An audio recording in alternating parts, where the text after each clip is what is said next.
Everyone, আমি পূর্ব মেদিনীপুর থেকে সঙ্গীতা। তোমরা সবাই কেমন আছো? আশা করছি যে যেখানে আছো সবাই সুস্থ আছো এবং আমরাও ভালো আছি। তো সঙ্গীতা সিং বর্মন চ্যানেলে তোমাদের অনেক অনেক স্বাগত এবং শ্রদ্ধা ও ভালোবাসা জানিয়ে ভিডিওটা আমি শুরু করছি। তো সকালেই দেখো এই যে উঠোনটা একদম পরিষ্কার করে একটু জল ঢেলে ঝাঁট দিয়ে নিচ্ছি, যেহেতু বর্ষা হচ্ছে কয়েকদিন ধরে। তো সেই কারণেই আর ছেলেও টিউশন চলে গেল দেখলে। আর এখানে এই যে বাসন টাসনগুলো ধুয়ে নিয়ে এসেছি। আর বাইরেতে এতটাই বৃষ্টি যে কারণে আমি ক্যামেরাটা ফোনটা রাখতে পারছি না, তো সেই কারণেই অফ ক্যামেরায় আমি বাসনগুলো ধুয়ে নিয়েছিলাম। আর এই যে গ্যাসটাও মুছে নিচ্ছি। তো বৃষ্টির জন্য খুবই অসুবিধা হচ্ছে জানো তো, যে বাইরে একটা কাজ করতে করতে ছেলেটাকে যেহেতু বাইরেই খেলা করতে দিতে হয়, তো খেলা করতে করতে যে কাজ করব, তো ওকে নিয়ে কাজ করা যায় না, যেহেতু কাদা জল, তো জল ঘাঁটতে লেগে যায়, তাই জন্য ওকে বাড়িতে রেখেই কাজ করতে হয় আর খুবই অসুবিধা হয়। তো দেখো এখানে আমি এই যে বাথরুমটা একটু জল ঢেলে পরিষ্কার করে নিচ্ছি। কী বলো তো, এমনিতেও বর্ষা না হলে কিন্তু অতটা নোংরা হয় না, কিন্তু এই যে বর্ষা হয়েছে যেহেতু বাইরে কাদা, তো কাদা পায়ে কাদা চটিতে এসেই বাথরুমে ঢুকে যায়, তো সেই কারণেই নোংরাটা বেশি হয়। তো যাই হোক, এখানে স্নান সেরে নিয়েছিলাম, তো স্নান সেরেই দেখো এই যে মন্দির ধুয়ে নিচ্ছি। মন্দির টন্দির ধুয়ে ঠাকুর পুজো টুজো করে নেবো।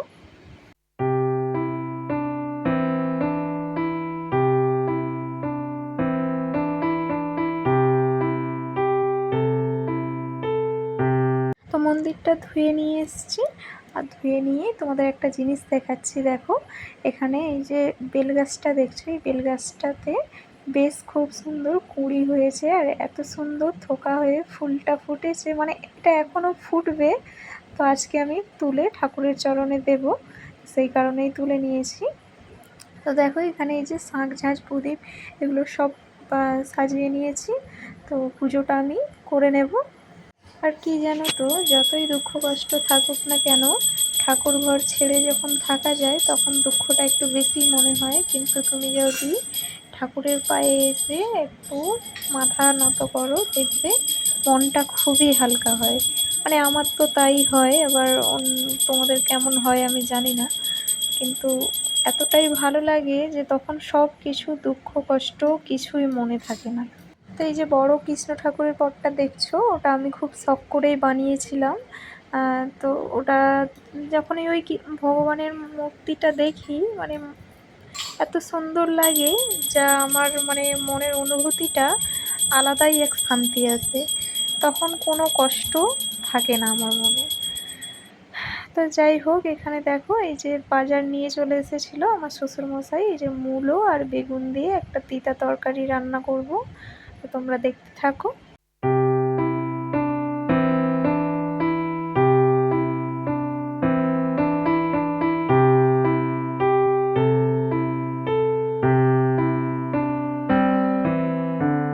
তো দেখো এই যে সবজিটা কেটে নিয়েছি, আর এখানে মাছটাও নিয়ে চলে এসেছিলো, মাছের নুন হলুদ মাখিয়ে রেখেছি।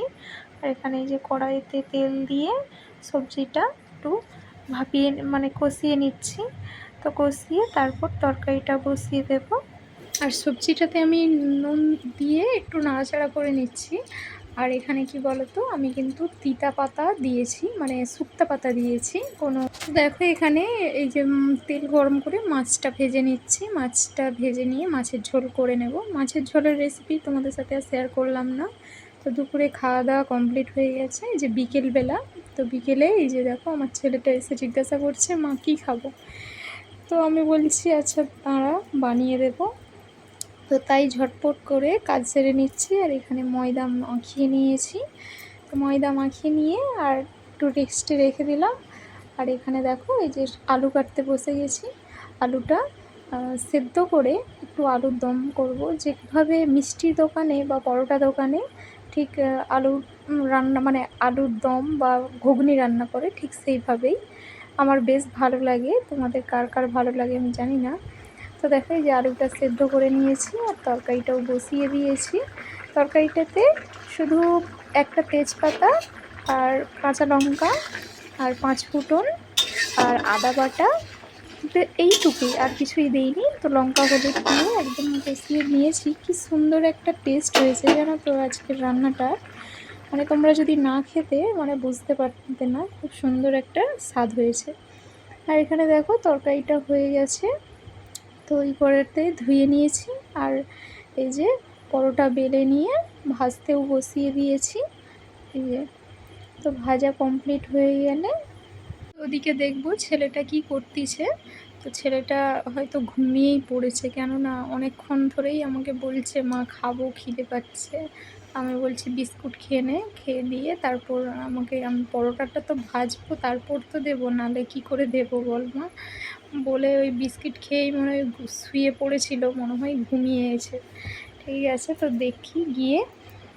তো ঘুমিয়েই পড়েছে, আর ঠাকুমা এই যে মশারি টাঙিয়ে দিয়েছিল। তো যাই হোক, রান্না বান্না কমপ্লিট হয়ে গেছে। এই যে গ্যাস আর এই যে হাঁড়ি কড়া এইসব ধুয়ে নিয়েছিলাম। তো ছেলে ওই ঘরে ঘুমিয়ে আছে, আর এই ঘরে এই যে আমি বিছানাটা করে নিচ্ছি। বিছানা করে নিয়ে তারপর ছেলেকে নিয়ে আসবো, আর ছোট ছেলেটাও কান্নাকাটি করছে। তো আজকের মতো এখানেই শেষ করছি বন্ধুরা, আবারও নেক্সট ব্লগে তোমাদের সাথে দেখা হচ্ছে। ততক্ষণে যেন সুস্থ থাকো, ভালো থাকো।